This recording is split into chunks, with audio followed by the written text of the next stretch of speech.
Caesar Soundwise presentation. Major King, yeah, DJ, what is cool, longer. Yo, Peter, banenge vachihuma na paona, tamtaza uyo tatomukona, chino muimbiza ijo chanomona, ane mushunga uyo ane makona inswa, ane ma voices efeni, kwasara fongu di aswikele feni, zangu zvakatopa kuyefeni, mukandipata nzindorudunura rekene.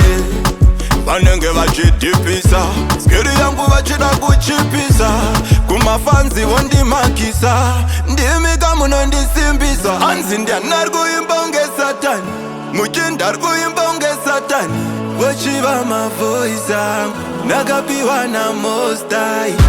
Ndianari kuimba unge Satani, muchindari kuimba unge Satani, muchindanoimba nepatani, naiwanoona fantani.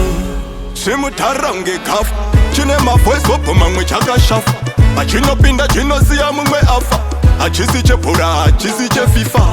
Ndapinda mudansi uti berengende, vanona tsekwende, ndoadambura muswe wembende, ndoadambura muswe wembende. Hanzi ndianari kuimba unge Satani, muchindari kuimba unge Satani, vochiva mavoice angu ndakapiwa naMost High. Ndianari kuimba unge Satani, muchindari kuimba unge Satani, muchindanoimba nepatani, naiwanoona fantani. Vanenge vachihuma napakona, tamtadza uyo tatomukona, chinomuimbiza icho chanomona, ane mushunga uyo ane makona inswa, ane mavoices efeni, kwasara fongu di aswikele feni, zvangu zvakatopa kuyefeni, mukandipata zindorudunura rekene. Hanzi ndianari kuimba unge Satani, muchindari kuimba unge Satani, vochiva mavoice angu ndakapiwa naMost High.